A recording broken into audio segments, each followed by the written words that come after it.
लोकसभा निवडणुकीची रणधुमाळी सुरू झाल्याने या संपूर्ण रणधुमाळीत एक नाव सातत्याने महाराष्ट्राच्या राजकीय पटलावर गाजते ते नाव आहे प्रकाश आंबेडकर, म्हणजे बाळासाहेब आंबेडकरांचं.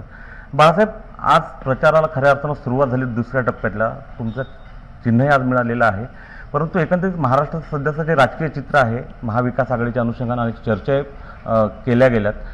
बाळासाहेब, महाविकास आघाडीत तुम्हाला न घेण्यामागे कोण आहे असं तुम्हाला वाटतं?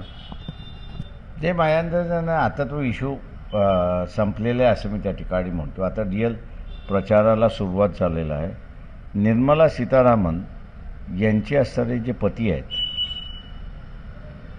परकला प्रभाकर यांनी एका व्हिडिओ चॅनलला मुलाखत दिली आणि व्हिडिओ चॅनलला मुलाखत देताना त्यांनी असं स्पष्टपणे असं मांडलं आहे की 2024मध्ये मोदी पुन्हा निवडून आले तर यापुढे निवडणुका होणार नाहीत.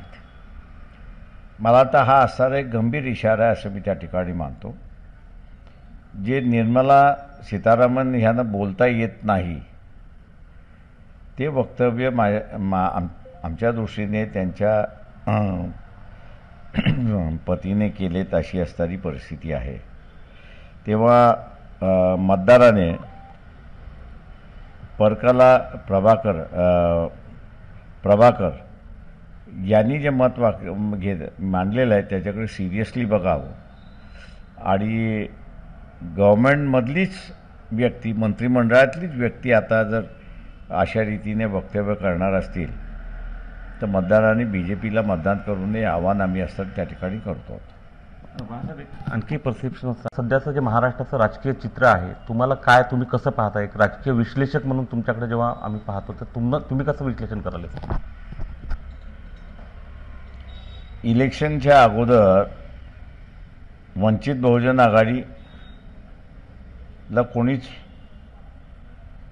हिंदीमध्ये तवज्जो आपण जो शब्द वापरतो तो देत नव्हता. आत्ता असणारा सर्वच जणच म्हणायला लागलेत की भारतीय जनता पक्षाला कोणी टक्कर देऊ शकत असेल तर वंचित बहुजन आघाडीच टक्कर देऊ शकते. त्याच्यामुळे असणारं ही राजकीय परिस्थिती आहे जी आम्ही अगोदरपासून मांडत होतो ते आता समोर आलेली आहे. आणि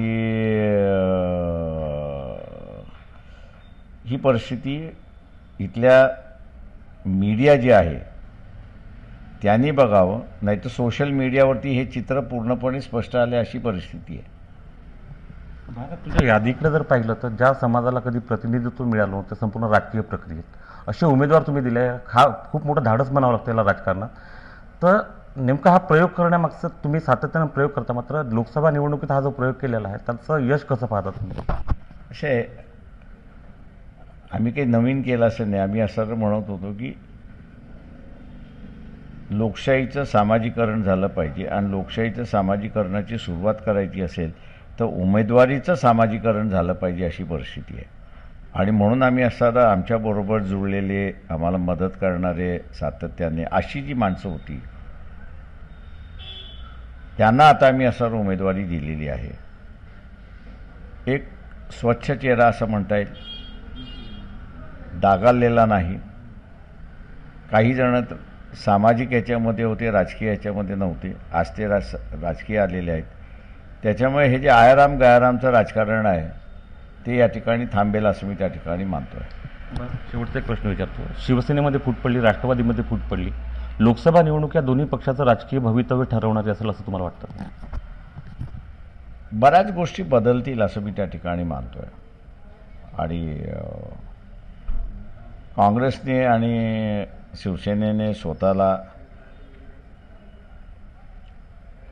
बदललं नाही तर माझ्या अंदाजाने जो परिणाम इतर सगळ्या संघटना पक्षावरती होतो तो त्यांच्यावरती सुद्धा झाल्याशिवाय राहणार नाही. याचा परिणाम विधानसभेच्या निवडणुकावर पण होऊ शकतो का?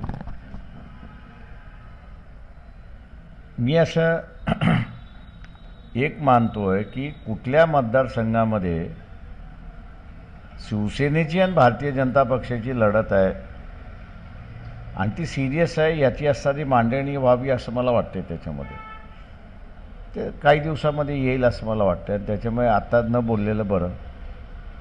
थँक्यू. चल. राज्याचं राजकीय चित्र सध्या अस्पष्ट आहे, मात्र पुढच्या काही दिवसात हे चित्र स्पष्ट होईल आणि राज्याचं राजकारण पुढच्या दिशेनं जाईल असा विश्वास बाळासाहेब आंबेडकरांनी व्यक्त केला आहे. उमेश रण, एबीपी माझा, अकोला. एबीपी माझा, उघडा डोळे बघा नीट.